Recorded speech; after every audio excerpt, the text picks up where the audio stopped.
remis à l'autorité. Est-ce que c'est vrai ou faux? Si c'est vrai, lan mooy implication yi et puis lan moo nekk ci document bi ñun dañu bëgg xam document bi la moo ci nekk parce que si Madiambal dit que document yooyu ces informations yooyu information yi nekk ci biir document bi mais mën na yëngal réew mi ci wàllu sécurité et que mën na sax laalaale république bi mais kooku ñun on est en droit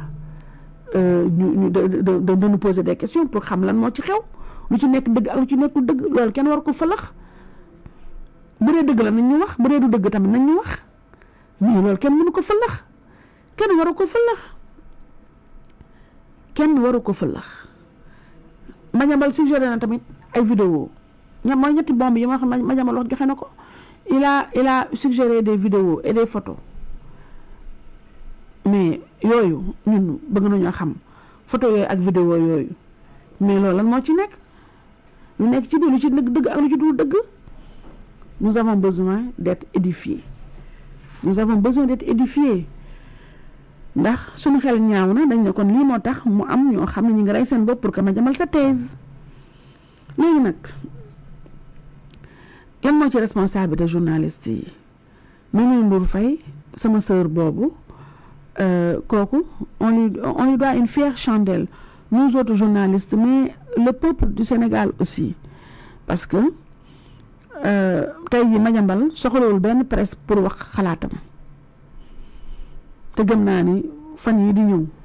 da ngeen dégg Madiambal ci beneen anam bu mu jaar ci presse bi soxlawul presse yow MTIC yii réseaux sociaux yii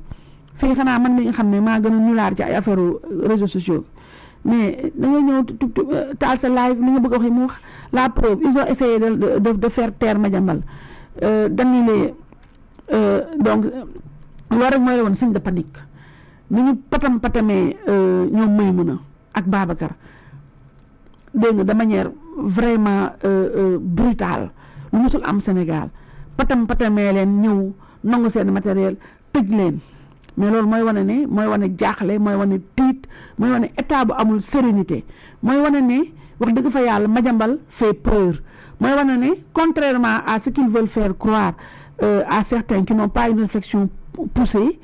wala ndax ñi dama ne dëgg moom wax dëgg fa yàlla kaani la ko ko tuufoo taxuñu dëgg nag mooy lu palpable c'est du factuel nit nag mooy bëgg a dégg dëgg wala mu taxaw volontairement ne man bëgguma dégg dëgg safaan wala bëgg dégg loolu tam nit mënuñ ci dara waaye kuy wax ak dëgg rek ànd ak sa xel di xalaat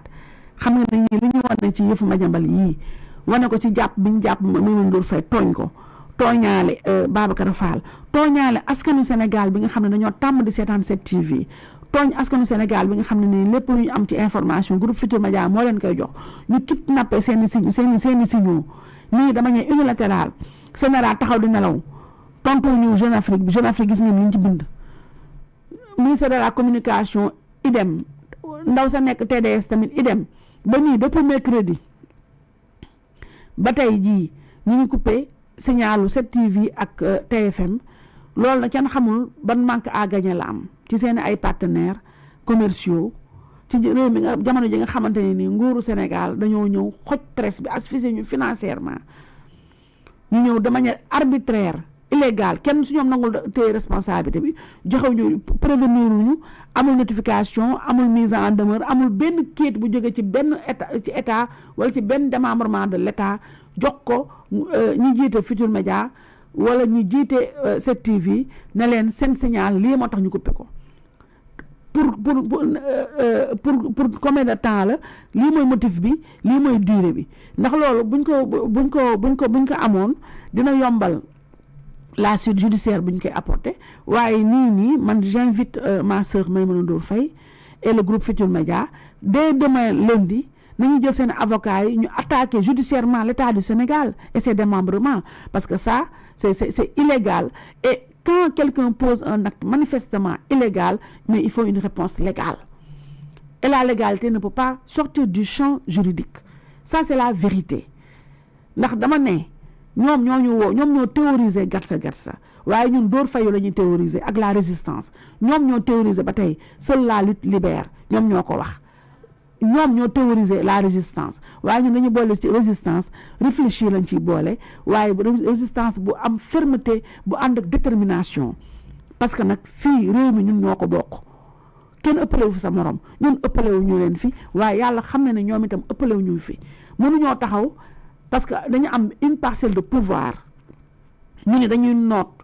képp ku àndul ak ñoom lépp lu ñu bëgg a def lépp lu leen seen xel may rek seen xol mottali ko ak seen i yéene ñu utiliser nag la justice def ko benn bras armé et ça c'est terrible c'est dommage c'est terrible et c'est dommage c'est terrible c'est dommage qu'une dame comme Maïmouna Ndour Faye qu'elle ait été injustement privée de liberté pendant 48 heures dans des conditions vraiment bien que Maïmouna nee na ma elle a été bien traitée par la gendarmerie mais les conditions de son interpellation c'est humiliant.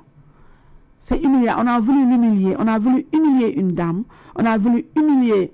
une chef d'entreprise. On a voulu humilier une mère de famille. Te acte yoo xam ne dara justifié wu ko. On a traité Maïmouna Ndour Faye et Babacar Fall. Babacar Fall a été menotté devant ses agents. Il a été menotté, jeté dans un véhicule. ñu jëm ko toroxal te tout ça ci loo xam ne teguwul fenn waaw di jaay doole boo xam ne mustul am ci àddina te kan moo ko teg nit ñi mooy ñi nga xam ne barki dem mooy njaay y a même pas 2 ans y a encore 20 mois loolu lañ doon xasee Macky Sall ils ont fait et ils font pire que tous les régimes qui sont jamais passés au Sénégal et ça appelle à réflexion loolu nag ci kanam la ndaxte tey ban loi ci àddina bi waxuma la sa code de la presse ban loi ci àddina bi moo ne kenn warul interviewer ku ñu recherché kenn warul interviewer ku justice de recherché kan moo ko wax kan moo ko wax xanaa criminels yi sax les criminels de guerre mais les criminels de guerre ont droit à la parole. Les criminels, les assassins, les tueurs de masse, comme les serial killers, mais chacun a le droit à la parole. C'est pour l'équilibre de l'information, mais pour le droit à l'information. Le public a le droit de savoir ce qui se passe. Et comment savoir ce qui se passe? Mais ça, c'est notre rôle à nous, journalistes, qui aidons à la formation de l'opinion publique. Mais quand on sèvre de manière brutale la population d'une information, loolu bu dictature xawma lan la bu dictature xawma lu mu doon te les faits ont montré que cet État a paniqué devant Madiambal pour rien du tout ndax li ñu bëggoon nit ñi xam ko xam nañ ko tere nañu coupé nañu signalu 7TV ak bu TFM tere nañu émission yi jàll waaye finalement ñëpp xam nañu Madiambal wax te ñëpp xam nañu Madiambal moo nekk ci dëgg Maïmouna Ndour Faye ñu toroxal ko